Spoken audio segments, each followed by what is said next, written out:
Alrighty, welcome in everyone to just another edition of Just Another College Football Podcast. I'm your host, as always, Tommy Brzee. It is Friday, September 12th, and we got a great show for you today. We're going to wrap up things for Week 3. Been a crazy time in the world, so let's take a little bit of break from that. Let's talk about college football here for a second. We got some final Week 3 thoughts for you to start off the show. Then we got some best bets in the middle, and then we'll finish off with a little bit of a weekend catch-up. I'll give my take on the entire AP poll drama. A lot of stuff to get into at the very end of the show. But let's go ahead and jump in. Let's jump into these Week 3 thoughts. There is a lot of things going on this upcoming weekend. The SEC really gets going and underway. We got 3 ranked matchups this upcoming weekend. South Florida trying to continue kind of their Cinderella run throughout this year. A lot of things to get to. So let's go ahead and jump in.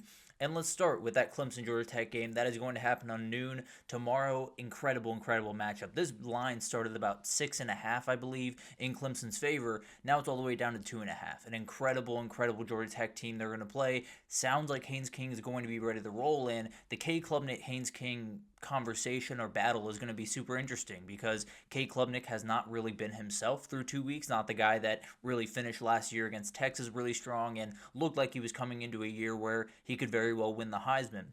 On the other side, Haynes King, questionable health. He's one of those guys that every single game really, once you get into the third and fourth quarter, he's going to get up a little bit gimpy. That's just kind of the way he goes about business. He's going to take a lot of hits in this ball game as he does in just about every single one.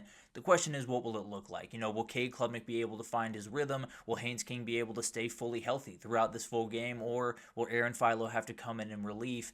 There's a lot of moving parts. There's no doubt about that. So it'll be really interesting to watch this develop. I do think Tech has a solid chance to win this game. There's no doubt about that. I do think they have an ability to get the run game going, really kind of shorten this game. I think the big thing for Clemson is you got to find a way to clean up the defensive side of the ball. It was far from terrible against Troy for especially the second half, but the reality is, in the first half, you got beat a couple of times deep. The run game for Troy wasn't perfect, but they got enough on the ground, and Georgia Tech's obviously going to be a much bigger challenge. But overall, it is a huge narrative game. There's no doubt about that, and really important when you talk about the CFP race, because Georgia Tech wins this one. The rest of their schedule up until Georgia, they will be favored against and have the ability to run the table in the ACC, find their way to the ACC championship without playing Miami, without playing Florida State, without playing SMU, I believe. So they're in really good shape the rest of the season. For Clemson, they would be entirely in disarray. They'd be 1-2 after 3 weeks. Dabo Swinney would have a lot of people breathing down his neck, and you'd be wondering if Clemson actually took the step forward that they seemed to take at the end of last year. Maybe it was a little bit of a mirage. This is going to be a huge game for narratives, a huge game for which of these teams you're pointing at as maybe the second or maybe the only team from the ACC to make the CFP. It is going to be back and forth. I've gone back and forth with this outcome. I thought about Tech earlier in the week, but Dabo Swinney's going to have these guys ready to roll. I can't imagine he won't have these guys ready, and I do think this is a game where it's probably not going to be perfect on the Clemson side of the ball. Can't promise we're going to come out of this week saying Clemson's all the way back and they're going to continue to roll, but I do think they find a way to win this one in Atlanta. You got Georgia-Tennessee, a game that is going to be really awesome. The more I think about this game, the more excited I get for this atmosphere. Now, would love for it to be at 7:30 just to give that little bit more juice in that stadium, but I can promise you it's going to be plenty loud regardless. Gunnar Stockton walks into his first road start as a starter.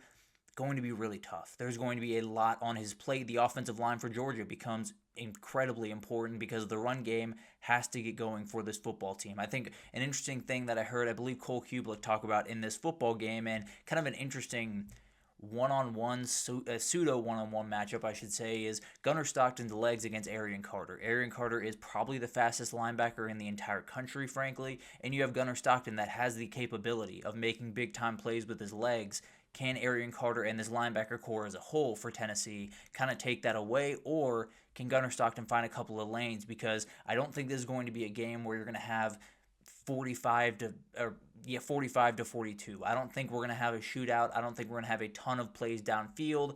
I do think Tennessee is going to try to test that, but the reality is I think the DBs and the secondary overall for Georgia is about as good as you've seen it in quite some time. I think Ellis Robinson III is a future NFL player, Daniel Harris, Dalen Everett the exact same, and then you have KJ Bolden kind of just lurking in the back end. it is a very, very tough group. It is going to be a very tough group to throw deep on. I think it's going to be tough for Tennessee to create those really, really explosive plays that they like to create.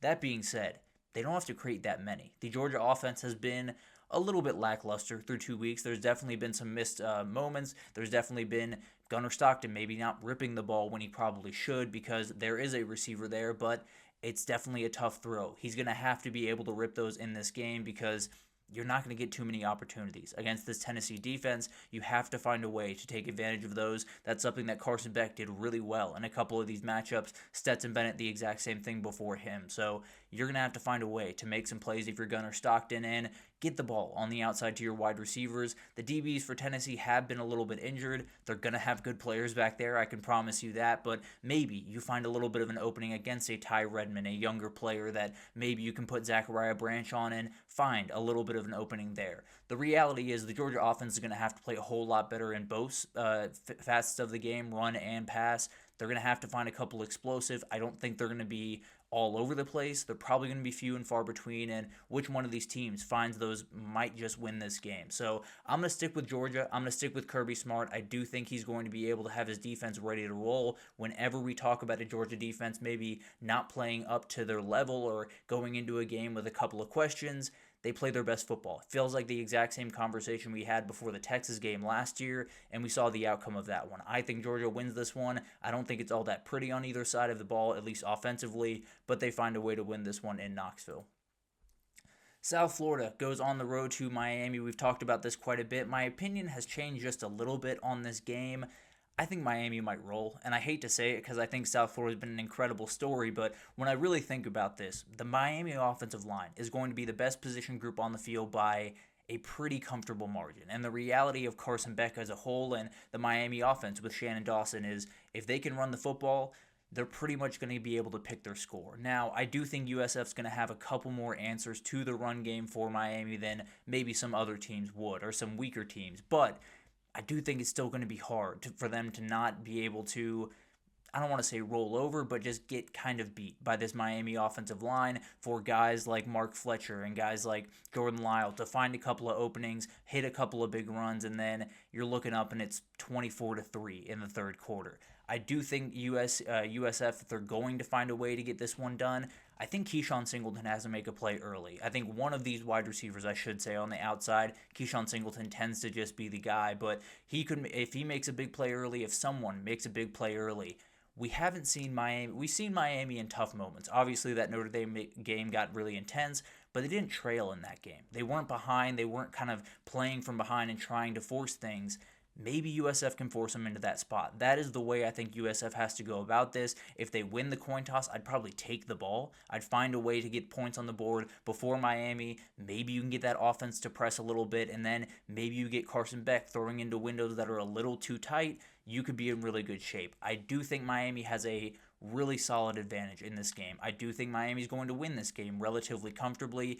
It should be said that regardless of the outcome of this game, regardless if Tulane beats Duke this upcoming Saturday, I do think this is a leader in the group of six college football playoff race. I do think they are still sitting at the very top. Tulane can obviously make it closer, but the reality is these two teams are likely going to have to play at the end of the year, maybe in the American title game. We have plenty of time before that happens. But I do think USF, regardless of what happens this weekend, it could be a 30-point blowout. I'd still have them as the number one team in the group of six CFP race. So no question there, but getting a little bit worried that Miami might just put it on the Bulls. Texas A&M on the road to Notre Dame. This is the biggest narrative changer in the entire weekend. I think Georgia Tech Clemson is very much up there. LSU Florida, another one that we'll talk about here in a second. But Texas A&M Notre Dame. Immediately, if Texas A&M wins this game, Notre Dame is officially dead and A&M is on their way to the CFP. There is no question about that. And I don't think it would be all that crazy, right? You would have a Notre Dame team that has a very young quarterback that would have to run the table and might not still be confirmed a spot in the CFP, even if they were to run the table. And A&M, a tough SEC schedule, no doubt about that. If you can go on the road to South Bend and get a win, you're going to be able to beat a whole lot of teams. There's no doubt about that. You're going to be able to go on the road to Texas and possibly win later in the year or beat an LSU, I believe, on the road this year, if I'm not mistaken. So you're in a position where you still have plenty of work to do if you're A&M after this game. But This is a game that can totally change the way people think about A&M, think about Mike Elko, and can get this team to fully believe that we're not just a second-tier team that continues to knock on the door. We're officially a Tier 1 team. We have the ability to compete with the other Tier 1 teams. This is a massive one for this team. Texas A&M, I believe, is looking for their third top 10 win in a long, long time. They have to find a way to get this one done. On the Notre Dame side, it's not going to be pretty. I don't think you're going to find a way to win this game 31-10 and feel great about your performance coming out of it. It's going to be a gritty win. Every Mike Elko team finds a way to make things a little bit gross, a little bit dirty, and you have to find a way to get through that. Notre Dame's very, very equipped to get through that. I can promise you that. So the big thing here is the Notre Dame run game against the A&M run defense. Obviously, it's what a lot of people are talking about. A&M gave up 6.2 yards per carry in Week 1 to UTSA. Did have a bounce back in Week 2, only giving up 2.2 yards per carry, but it's far from perfect. It was even in that game where they gave up 2.2 yards per carry, the vast majority of that was quarterback runs that just did not work out. It's 4.6 yards per carry when you just talk about the running backs. Jeremiah Love and Jadarian Price should play a huge factor in this game. If they don't, we have a lot of questions about the Notre Dame offense. But at the end of the day, I do think that duo should have a very nice day. If Marcel Reed can lead A&M to a win, I can almost promise you he is very much at the top of the Heisman odds coming forward. So it's going to be a huge game. It's a massive narrative game for a number of reasons, and I still tend to believe Notre Dame's going to eke it out mainly because they're at home, but it's going to be an absolute battle up there in South Bend. Then you got some other thoughts just to throw in here. LSU, Florida, this one's all about the coaches in my mind. I think people kind of overlooked last weekend the struggle that LSU had on top of the struggle that Clemson had, and you had some questions about the Tigers coming out of last week, and obviously that includes having questions about Brian Kelly. He's got to win this game. I think he understands that. It's a night game at Death Valley with a team essentially limping into this thing. You have to find a way to win it. For Florida, I think we all understand what's happening there. I think we all understand that if Billy Napier goes down in this game, he might not make it to the Texas game after the bye week. So it is a huge game for both these teams. It's a huge game for both these quarterbacks. Garrett Nussmeier has played good football, hasn't played great football yet. I think to be fair, I do think he played great football against Clemson, but at the end of the day, wants to continue possibly a Heisman run for him. DJ Lagway is going to have to make plays in this game. The LSU The LSU defense is very aggressive, very front foot. They play very at the line of scrimmage, going to come after the quarterback. DJ Lagway has to get the ball out of his hands quickly, has to execute this offense, and has to be very accurate with the football, or it's going to be a very long day for this offense. I think LSU is going to win this game. I do think they're going to be able to show up much better than they were a week ago against Louisiana Tech, but I don't think it's going to be perfect from both sides, and I think we're having probably a relatively uncomfortable conversation about one of these coaches on Monday. Then you have Arkansas Ole Miss. This is a game that might be the top chaos game. I picked Oregon State, Texas Tech earlier in the week, and I do think that's going to be a really fun one, but you look back on this rivalry, it's got weird games all around it. Taylon Green comes in this time around, and I just have to imagine there's going to be something weird about this game. We'll talk about it a little bit later in the next segment when we talk about my best bets, but I think this one's going to get a little bit off the walls.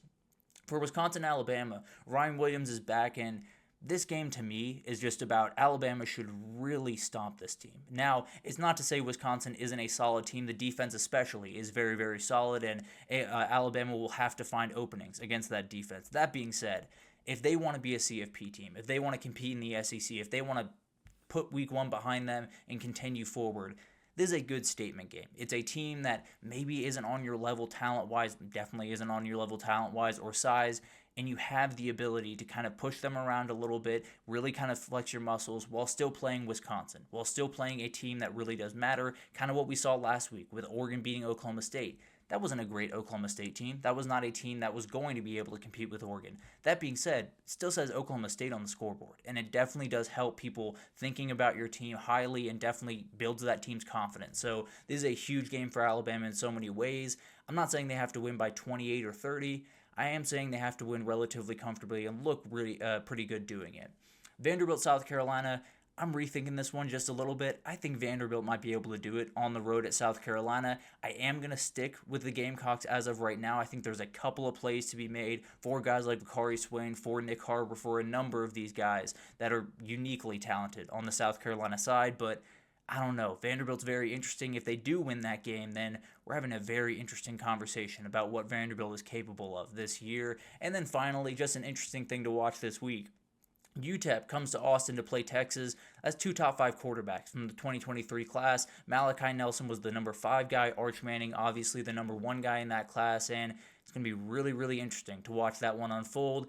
As long as we don't get any weird pooping comments from Steve Sarkisian, don't know what that was about. Very weird analogy he put out there. But I will say, if I was a Texas fan and I was in a position where Arch Manning might have pooped himself during a game, I feel pretty confident about that performance. Now, I don't know if that's what he's saying. Just all that to say, very, very good week coming up and an interesting quarterback battle at the very least in Austin. Don't know how close the game's going to be, but I do think it's going to be awesome to see what Malachi Nelson can do on a really, really big stage in his college career. But let's take a break here. When we come back, let's talk about my best bets. I have a number of things to talk about. Got Georgia, maybe a little bit more confident in the Dogs than some other people. I think we have a rock fight coming up in South Bend and a couple other things right after this, so stick with us.